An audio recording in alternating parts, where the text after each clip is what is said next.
अस्सलाम वालेकुम, मेरा नाम फवाद अहमद है और आप मेरा चैनल नेक्सस कंसल्टेंट देख रहे हैं। आज जिस टॉपिक पे हम वीडियो बना रहे हैं, क्वेश्चन थे काफ़ी सारे कि यहाँ से हम कौन सा कोर्स चूज़ करें पीआर के लिए जिसमें आगे पीआर मिल जाए। तो इस टाइम पे ये है कि स्टूडेंट अगर मास्टर्स, सबसे पहली बात तो ये कि आपका अपना इंटरेस्ट किस फील्ड में है, जो जिस फील्ड में आपका ख़ुद का इंटरेस्ट है तो आप वो फील्ड पहले देखें, उसमें आप देखें कि उस फील्ड में आगे पीआर की क्या रेशो है। क्योंकि आपने जो कोर्स सेलेक्ट करना है तो फिर उसमें आपका इंटरेस्ट होगा तो तभी वो स्टडी आपके लिए इजी भी होगी। बग़ैर इंटरेस्ट के किसी भी कोर्स में भी जाना वो भी फिर इतना इजी नहीं होता।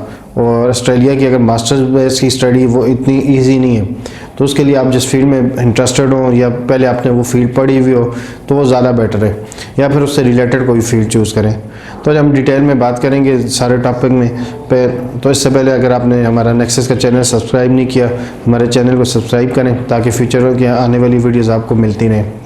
तो स्टार्ट करते हैं वीडियो को। तो बहुत सारे स्टूडेंट ऐसे हैं कि जो लाइक करते हैं सोशल साइंसेस को, कुछ एनवायरमेंटल साइंसेस को। तो इस पे हम बात करेंगे कि कौन सी study pathway to PR है।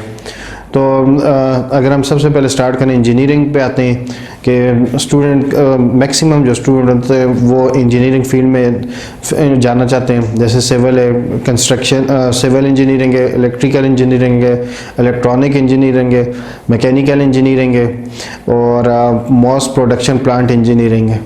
तो इस इंजीनियरिंग फील्ड में अगर आप मास्टर्स पे जाते हैं ऑस्ट्रेलिया में ये सारे इन कोर्सेज़ में, तो इसके बाद आपको पीआर के लिए आप एलिजिबल हो जाते हैं। अगर आप उनके क्रेडिट आवर्स और सारी स्टडी अपनी प्रॉपर करते हैं तो इस फील्ड में आपके लिए पास काफ़ी सारे चांसेस हैं। तो यहाँ से कोर्स सेलेक्ट करते हुए कोर्स यूनिट्स वगैरह सारे उसकी चेक कर लें।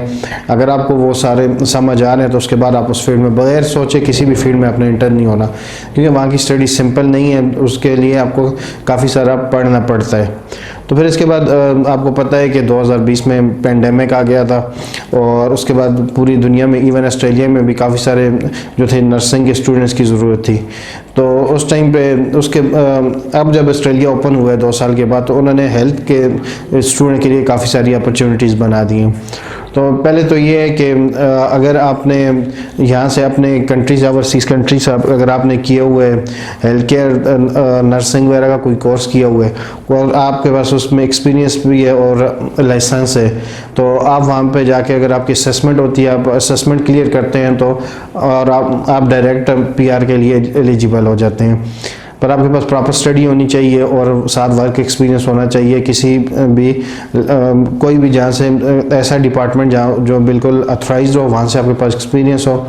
और वहाँ जिस टाइम पे आप ऑस्ट्रेलिया जाते हैं, अगर आप जाके आपकी असेसमेंट होती है तो आप पीआर के लिए एलिजिबल हो सकते हैं।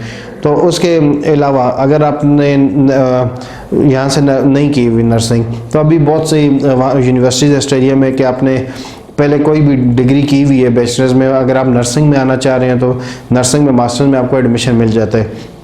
क्योंकि नर्सिंग स्टूडेंट्स उन्हें चाहिए, पेंडेमिक के बाद काफ़ी सारे कंट्रीज़ हिल गए थे कि स्टूडेंट्स नर्सिंग हेल्थ के रिलेटेड जो स्टाफ था बहुत कम था, तो इस वजह से उन्होंने नर्सिंग में भी पीआर स्टार्ट कर ली है। तो नर्सिंग पढ़ने के आपके पास काफ़ी सारे एडवांटेज हैं कि आप 189, 190, 491 को टारगेट करके आप पीआर ले सकते हैं। फिर इसके बाद हम बात करते हैं आईटी की, इंफॉर्मेशन टेक्नोलॉजी। जैसे आपको पता है कि पूरी दुनिया में इस टाइम पे हर छोटी से लेकर बड़ी कंपनी तक सबको आईटी के स्टूडेंट, मतलब आईटी का स्टाफ चाहिए होता है, क्योंकि इंफॉर्मेशन टेक्नोलॉजी इस टाइम में सब कुछ टेक्नोलॉजी से ही हो रहा है। तो आईटी में भी ऑस्ट्रेलिया में काफ़ी सारी ऑस्ट्रेलियन आईटी फील्ड में काफ़ी सारी चीज़ें रिलैक्स करके पीआर स्टार्ट कर ली है। तो आईटी में जो कोर्सेज आते हैं वो software engineering, software developers, network engineering, cyber security और इसके साइबर सिक्योरिटी वगैरह आते हैं। तो इन कोर्सेज में अगर आप करते हैं, एडमिशन लेते हैं, तो इसके बाद भी आपके पास इनविटेशन अगर आपको मिल जाता है तो आप एलिजिबल हो जाते हैं पीआर के लिए।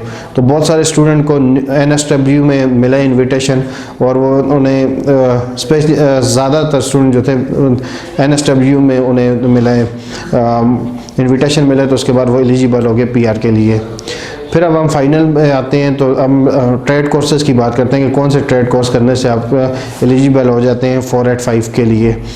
तो ट्रेड कोर्सेज में आते हैं carpentry, chef, automotive mechanic, panel beater, electrician. जिस अगर आप इस रिलेटेड आप करते हैं, अपने ट्रेड कोर्सेज करते हैं और इसके बाद आप एलिजिबल हो जाते हैं 485 के लिए। तो अगर आप कोई सिविल कंस्ट्रक्शन का कोर्स कर रहे हैं तो आपने वो कोर्स चूज़ करने हुए देखना कि सिविल कंस्ट्रक्शन मैनेजमेंट का कोर्स है या सिविल कंस्ट्रक्शन का कोर्स है। तो अगर सिविल कंस्ट्रक्शन मैनेजमेंट का कोर्स है तो वो लिस्ट में नहीं आता, तो आपने प्रॉपर देखना कि सिविल कंस्ट्रक्शन का कोर्स हो, ट्रेड कोर्स, तो फिर उसके बाद आप एलिजिबल हो जाते हैं PR के लिए।